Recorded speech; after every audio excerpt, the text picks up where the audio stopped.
Boa tarde, pessoal. Meu nome é Rui Barbosa, sou professor de matemática e vamos hoje para a nossa 43ª aula. Hoje, pessoal, vamos continuar estudando representação decimal, tá certo?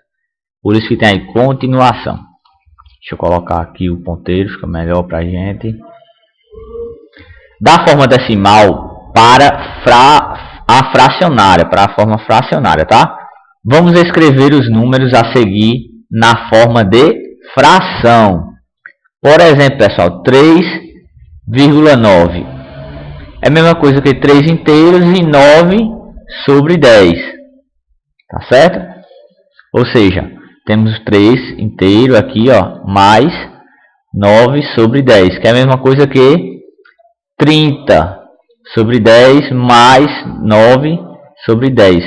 Repete a base somas. Repete o numerador e somas o denominador. 39 sobre 10. E mesma coisa aqui, pessoal, olha, 2,16 é 2 inteiros e 16 sobre 100. Por quê? Tem duas casas decimais aqui, tá bom? Então, 2 inteiros mais 16 sobre 100. Podemos dizer a mesma coisa que 2 é igual a 200 sobre 100. Mas, repete 16 sobre 100. Então, repetimos aqui a parte de baixo e somamos a de cima. No caso, ficaremos com 216 sobre 100. Simplificando por 4, teremos 54 sobre 25, que é uma fração irredutível equivalente à fração inicial 216 sobre 10. E aqui, ó, 0,0025. Ou seja, a parte inteira é 0. Ficou 3 casas aqui à direita. 1, 2, 3. Ou seja, 25 dividido por 1000. Então, continua de 25 dividido por 1000, porque somando com 0 não vai fazer diferença. Podemos simplificar por 25. 25 por 25 dá 1. E 1000 dividido por 25 dá 40. Ou seja, a fração irredutível equivalente será essa, 1 sobre 40, que é a fração irredutível equivalente à fração 25 sobre 1000. Mas existe outra maneira de passar da representação decimal para a representação fracionária. Nessa maneira, primeiro retiramos a vírgula do número. Esse número sem vírgula será o numerador da fração. A seguir, no denominador escrevemos uma potência de 10, na qual a quantidade de zeros é igual à quantidade de algarismos da parte decimal do número dado. Vamos para o exemplo. 3,9. 3,9, o que é que a gente vai fazer? Vai retirar a vírgula desse coisa e escrever como o denominador. Não, como numerador. Então, o 10 aqui será a quantidade de zeros igual à quantidade de vírgulas que pertence. Aqui, ó. Por que deu 10? Porque aqui só tem uma casa com vírgula. Um algarismo depois da vírgula. Tá vendo? Ou seja, fica 3,9 é a mesma coisa que 39 sobre 10. E vamos para outro exemplo. 2,16 é igual a 216 sobre 100. Por quê? Aqui a gente tira a vírgula e repete o número sem a vírgula, 216. E aqui tem duas casas, dois algarismos depois da vírgula. Por isso que significa 2 zeros aqui. 100 que dá 100. Tá certo?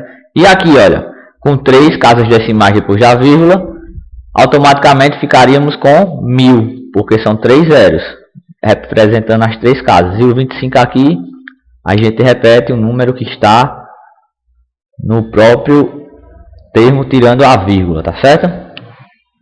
A reta numérica. Já sabemos que os números naturais podem ser representados em uma reta numérica. O mesmo ocorre com os números racionais. Veja o exemplo a seguir. Primeiro, representar na reta numérica o número decimal 0,25. Onde é que ela se encontra, pessoal?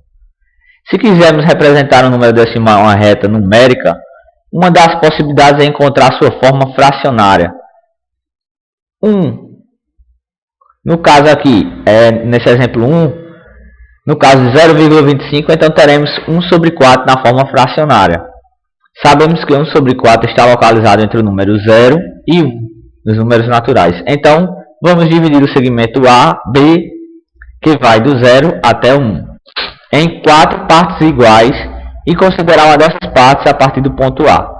Por exemplo, a gente pegou aqui de A até B e dividimos em 4 partes iguais. Então, temos que a primeira parte representa 1/4, entendeu? Do que a gente tem, que a gente possui aqui da parte da representação numérica. Comparar e ordenar números racionais na forma decimal.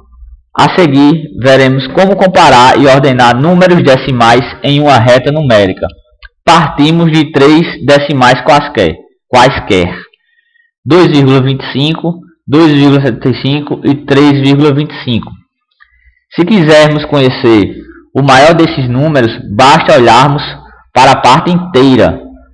O que tiver a maior parte inteira será o maior. Assim, já conseguimos perceber que o 3,25 é o maior entre os 3 números, tá bom?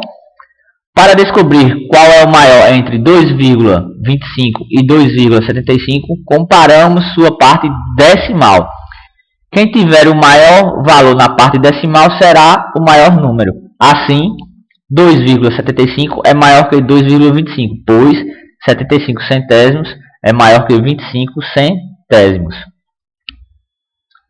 Portanto, podemos afirmar que 3,25 é maior que 2,75, que é maior que 2,25.